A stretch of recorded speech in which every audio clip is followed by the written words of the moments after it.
The United States is now making all the necessary preparations for the 0 hour against Iran by strategically repositioning its warships into what is clearly a very aggressive and offensive posture.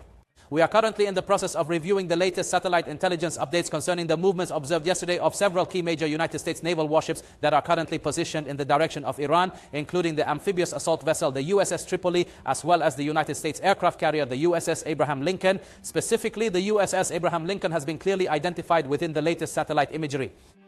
And in this very specific manner, along with a large number of destroyers and frigates that are currently accompanying them, the specific location chosen is quite interesting, as it represents a rather novel and strategic positioning for this particular aircraft carrier. It is currently situated well behind the established American naval blockade line that has been imposed upon Iran, yet it still manages to maintain a perfectly safe and secure distance from the Iranian coastline, remaining at a distance of more than 321 kilometers away as of the 11th of April. The massive aircraft carrier was strategically positioned at a distance of roughly 191 kilometers away from the port of Chabahar, situated off the Iranian coastline, which effectively means it was located right at, or perhaps even pushed slightly beyond, the naval blockade line that is currently being imposed on Iran. It has now pulled back, as is quite evident to us, and this is clearly an offensive posture, remaining well clear of any potential attacks. Of course, it is now very clearly preparing to launch major offensive operations against the Iranian interior and the Iranian coastline in general.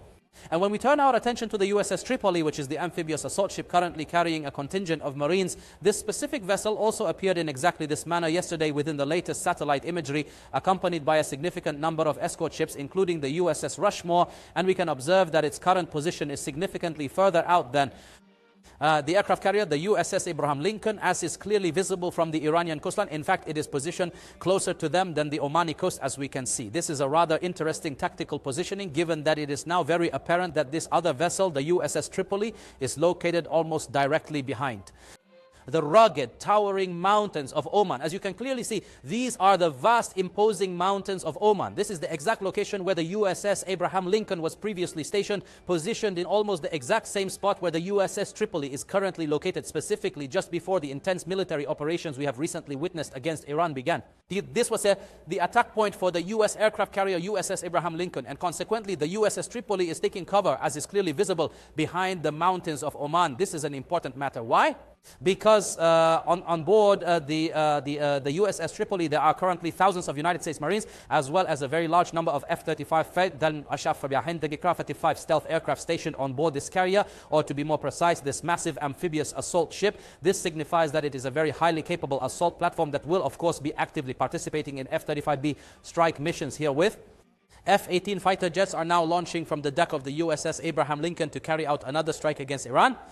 Therefore, seeking shelter here in these mountains is to protect against any attacks such as an Iranian response using drones or missiles, because these drones and missiles are in fact forced to fly in specific ways.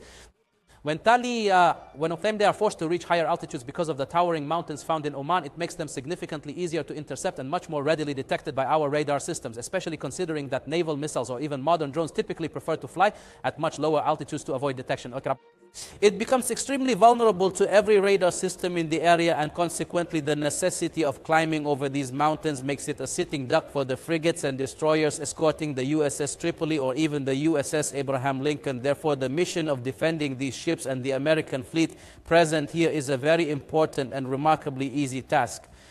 At the very same time, the MV-22B Osprey aircraft stationed at this location, the USS Tripoli, is currently assisting it in flying directly over to the Al Dhafra Air Base in the United Arab Emirates. This aircraft has conducted a series of long-range flights to reach this point, from which it could potentially transport US Marines into this immediate area. It is a highly dangerous zone, a site of direct confrontation with the Iranian Revolutionary Guard and the Iranian Navy in general, which holds and maintains strict control over this region. For the US Navy, of course, this area is strategically important. But why is that the case? Because it would open the door for it to control key highly important islands like Greater Thumb, Lesser Thumb, Abu Musa, or even Keshem Island. These are all, of course, significant possibilities given the positioning we are discussing, and the situation could become more dangerous and will in fact become more dangerous for Iran itself. Why? Because a U.S. aircraft carrier has arrived in the U.S. Central Command CENTCOM area of responsibility. The USS George H.W. Bujopos, which we see here, and it had arrived and approached. Naturally, as we observe from the USS Tripoli as well as the USS Abraham Lincoln, the resulting offensive capability, 3 platforms from which attack aircraft can launch directly into the Iranian interior, is a massive development. Today we are facing 3 aircraft carriers simultaneously, a situation we haven't seen in decades.